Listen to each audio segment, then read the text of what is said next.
ariko shani tukiraho nayo ngiye gukora business yo gucuruza inkweto zigurwa Amagambo gusa ugura inkweto ndamushimira ngo urakoze. Guhera uno munsi ngiye gushinga business yo gucuruza inzoga zinyobwa n'amasengesho gusa. Umuntu yavuga ngo haleluya akaba yasinze kare.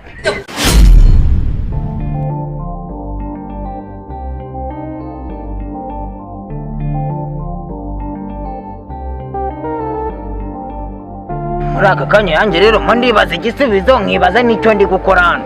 Ariko icyo nzi cyo nshobora gusanga ibyo ntekereza ari ibyanyanyo cyangwa se mu kimwe ndi kubeshya kuko bari abakobwa bagenda babunuje bambaye ubu niba ari bwabujipo bugufi babwita ngukira ngo n'ubumini noneho bya bindi bigenda byamanuye amapantaro byagejejemo hano hasi. Uyu munsi ninjye nabyo kandi babigenda byabunuje noneho ibikoga biba byagejeje hano amajipo yabyo ibihungu sinakubwira ibibuno hanze ngo byambaye ngo zavagisa niba ziba biri kurata ubusa.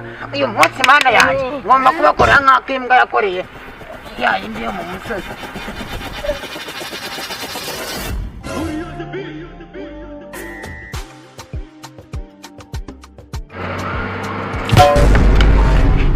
Jina la Yesu ndebere umuntu. Baba we kiranyice kiragikubitwa n'ingoma nyakwitwa n'uburoro bw'icyo nyirakuru. Aye baba nanoki muhuriye rimwe. We ariko tubuze ubukimoye iki yewe umuhungu nyamusore ayiwe umoye iki koko Muze ihangane pe ntago nakubonaga honganiho nambukira ngenda nyine ncaho ihangane pe. Yewe ururu disipore nakuri wabigenza nyine aranga ihangane wamase wagitamatse nyagukubitwa n'inkuba ngangane unyura imodoka uri igare uri moto ku buryo uzungonga. Mana yanjye nawe rero ndabona umeze nka bya bikobwa binyurano byabunuje n'ibihungu. Uyu munsi ninjye namwe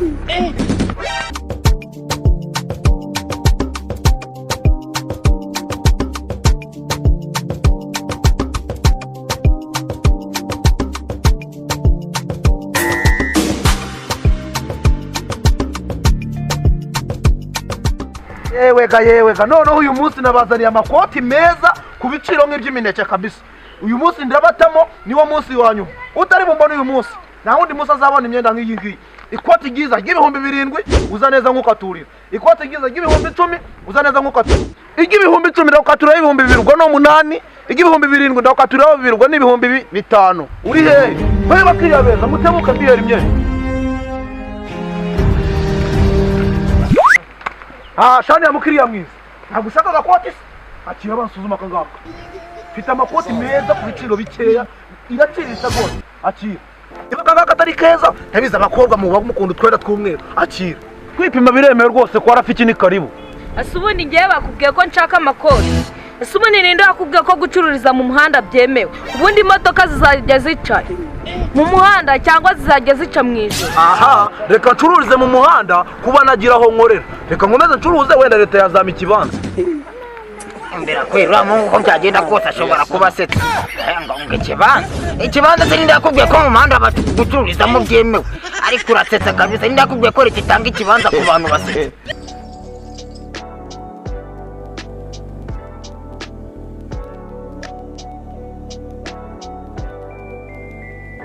Sumuko ushatse kumbwira yuko nanakamye washimyemo base ntabwo wajyana akakamake ndagukaturira rwose pe ibiciro ndashyira hasi. Uyu muzunguza yise ko guhagaritse hano nusigaye guterekara. Aha nereta se bwaye ka ngo kari gucuruza. Gucuruza sibiki subibona se yo cyane rwose muko ni imyenda ndi gucuruza pe mfite udukoti twiza tuberanye n'abakobwa hahandi mu mbeho ibiri gukubita byatari ya mu gitondo nago yagukoraho rwose banza wipime urebe.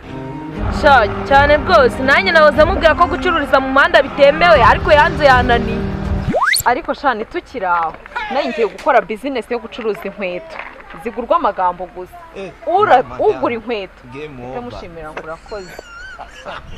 Ibyo n'ubuswa mu ishoramari ntago ari business. Mbega umukobwa ufite igitekerezo ye muko unyunguye agatekerezo guhera uno munsi ngiye gushinga business yo gucuruza inzoga zinyobwa n'amasengesho gusa. Umuntu yavuga ngo haleluya akaba yasinze kare. Jina la Yesu ndebere umuntu. Ubu ngiye muri aka kanya niyemeje kugura umupolisi nkazajya munyuraho buri uko nisindiye nta kintu ambaza. Ai ikiyoka kimfashe uruhande rumwe cyoka.